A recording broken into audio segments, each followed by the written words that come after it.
वो बापरी जगह है, मारी जगह है। इन वास्ते है जो हमारे फर्ज है, लेकिन वो नहीं हमारे। तो क्यों भाई इशारा तो मन बताई दे हर भाई कौन सा घड़ी दो घड़ी सत्संग चली और क्यों इशारा में साफा वाला बाबा जी हमारे भाई है, ठीक है।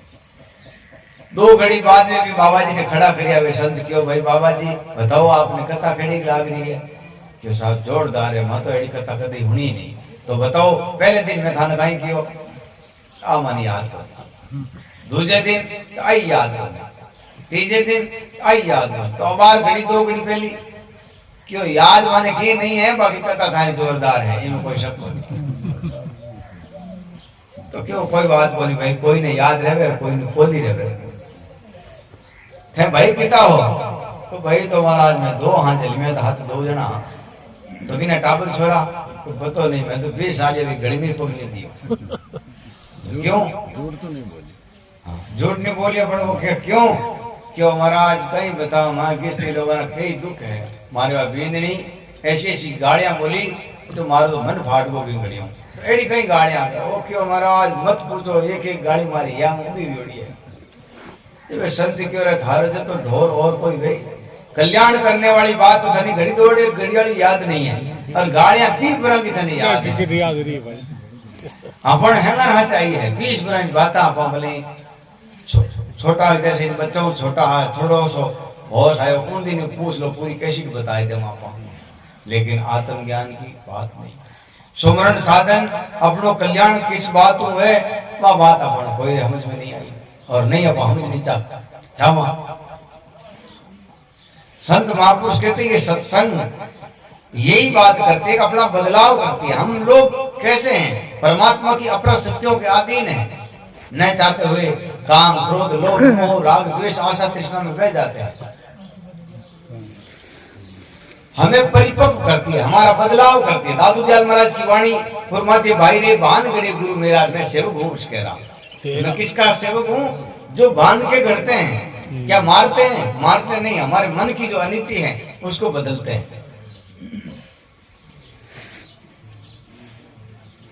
संत महापुरुष कहते इसी बदलाव का नाम सत्संग है, इसी बदलाव का नाम भक्ति है, इसी बदलाव का नाम जो है मोक्ष है। और हम उसी काम को करते रहेंगे, कुकर्म करते रहेंगे, अधर्म करते रहेंगे, अन्याय करते रहेंगे, अविद्या के साथ में चलते रहेंगे और कहेंगे भाई हम तो बिल्कुल सत्संगी है। कैसे सत्संगी हो, कैसे संत हो, कैसे गुरुमुखी हो। तो आज आपने जो सत्संग मिली है यही काम है कि अपनो बदलाव इन अपरा शक्तियों के अधीन न रह करके अपने चित्त को इन सत शब्द में लगाना है। कई लोग दो भजन गावे भाई क्या मैं तो माला फेर ली, कोई मंदिर में टंकोर बजाओ कोई क्या मैं तो माला फेर ली, कोई है जो को कथा कीर्तन करके क्या मैं तो काम कर लियो मारो, कोई 8 और इन शब्दों में मद मस्त रहे आनंदित रहे वही क्यों मैं तुम्हारो काम कर लियो। जब दादू दयाल महाराज कहे अपनी अपनी हद में सब कोई लेवे ना जे लागे बेहद सो तिन की मैं बलि जाऊं। बेहद कहते हैं इंद्रियों से परे। सुंदरदास जी महाराज कहते हैं जागत सपन सुषुप्ति तीनों बिसराई हो, तुरीय अतीत में सुंदर ठहराई हो। इंद्रियों से परे अगम अगोचर अपना जो परमात्मा है इन इंद्रियों से परे मिलने वाला है। और अपन लोग आज उपदेश ले लिया कल ऐसा मानते कि महसूस ही करियो परंतु को दूजा लो आगे आ लो, ऐसा नहीं है। जब इंद्रियों के परे तक हम पवित्र होंगे तब जो है वो शाश्वत सत्य मिलेगा। सदगुरु कबीर साहब ये कहते हैं अगम अगोचर निर्मल हो या क्या पूछो गम मेरी, कह कबीर साहब सुनो भाई साधु निर्गुण माला फेरी, संतो देखो भजन की लहरी। ये सदगुरु शब्द है। ये नहीं तो दादू दयाल महाराज के वे सप्तो मंडल भेदिया अष्टो रया समाया।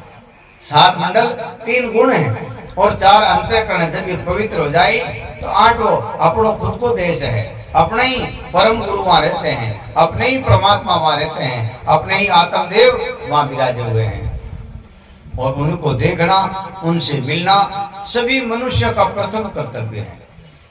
अब दूसरा हम जो कुछ भी करते हैं चाहे लौकिक करते हैं, चाहे कर्म कांड करते हैं, चाहे पाखंड करते हैं, चाहे अंधविश्वास करते हैं, मंदिर में टंकोरा बजाते हैं या भजन गाते हैं, ये सब संत महापुरुष कहते हैं तुम सपने में हो।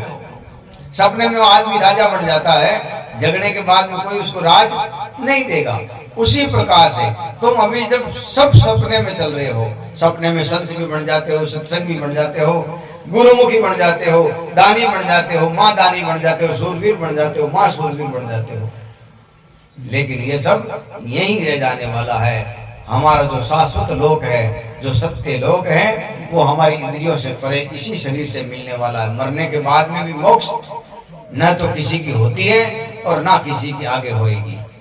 कि मरने के बाद में अगर कोई मोक्ष बताता है, भला बताता है, वो झूठा है। उस आदमी की कभी बात मत मानो। झूठा गुरु जो है, कबीर साहब की वाणी, झूठा गुरु कैसा विश्वास देते हैं कि मरने के बाद में तुम्हारी मोक्ष हो जाएगी। पर बाप जी अलौकिक भाषा है नहीं अपनी, आम भाषा। बीर महीना एक साफ लिखोड़ो है, लिखोड़ो कहीं भाग्योड़ो है, मरे मोक्ष नहीं हुआ तारी। हाँ, मरे मोक्ष कट गए तो वो भगनाला बिल्कुल सही बाकी बा। महापुरुष हो तो और चाहे साधु संत हो तो वो इतनी बढ़िया बाकी है कि मरे मोक्ष नहीं हुए तारी। देखो एक और छोटी सी बात, आत्मा से परमात्मा है नहीं कहे, आत्मा से परमात्मा क्यों कौन क्यों थोड़ी देर उन्हीं आत्मा लाल होटल ले ले फिर जमा कटा आत्मा परमात्मा और कहना में है।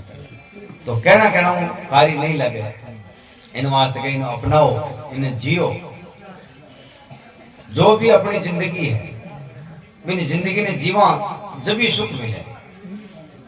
एक जगह बेरूपिया वह ने बेरूपिया वे भी अलग अलग रूप बनावे, कहीं डाकण बने, कहीं रावण बने, कहीं पुलिस वाला बने, कहीं फौज वाला बने। और वे पुलिस वालों वेश करेड़ो वे डाकण जेड़ा चरित्र करे कुंडली लोग हो। कई गांव में मोटे मोटे ब्याह अवसर होता, हमारे गांव में वेड़ो मोटो ब्याह मंडड़ो हो, वो बैरू का पुलिस वालों वेश करी हट ये 2-4 बार कहे वे लोग अमल हल गाड़ो दे हैंग ढोल दियो पति क्यों राम राम साग मैं तो थारो कमीण हूं करे भाई मान 5 किला अंदर रो भागो हटाई दियो। अगर वही दूजो वेश दूजो हो और चरित्र दूजो हो जन कौन डरता। तो कहते हैं आपका जो कर्तव्य है उसको निभाओ, उस जिंदगी को जियो। वो कैसी है, नहीं जिएंगे तब तो कैसे मालूम चलेगा कि इसमें सुख है कि नहीं है, इसमें आनंद है कि नहीं है।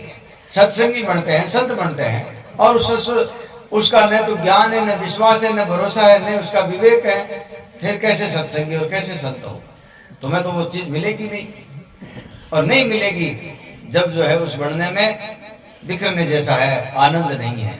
आनंद जब मिलेगा उसमें डूब जाओ, उसमें जो है खो जाओ। और सत्संग यही बात बताती है कि हमारी आत्मा इस ब्रह्मांड का शाश्वत रूप है और वो घट में सब में एक ही समाया हुआ है, दो है ही नहीं। और जो दो दिखते हैं वो जब तक अज्ञान है, इसको दुर्मति कहते हैं। कि हम सभी लोग नाना प्रकार के मतांतरों में, नाना प्रकार के वर्णों में, नाना प्रकार के आश्रमों में और नाना प्रकार की जातियों में, नाना प्रकार के संप्रदायों में जब तक बटे हुए हैं तब तक अपनी दुर्मति दूर कहीं नहीं जा सकती। सुंदरदास जी महाराज के उपजियो प्रपंच अनादि को जिन स्वप्न तो ये दिखाई दो स्वर्ग नरक एक भय है। कहते हैं ये स्वर्ग नरक ये भी भय है, ये भी कुछ नहीं है। नरक क्या है कि हमारे द्वारा किसी को सुख मिले, ये स्वर्ग है। हमारे द्वारा किसी को दुख मिले, किसी को कष्ट मिले, ये नरक है। और ये अपने को कभी न कभी भोगना ही पड़ेगा। इसलिए संत महापुरुष कहते मानव बढ़ करके मन से, वचन से, कर्म से किसी जीव को दुख नहीं हो, उसका मानव जीवन सफल हो जाता है। बोलो सदगुरु जी महाराज की, श्री बाबा जी महाराज की। अबे आपने देखो चलो भी कड़े किलोमीटर के बाबू जी सूरदास वाली बात है, मैं तो हरू गया।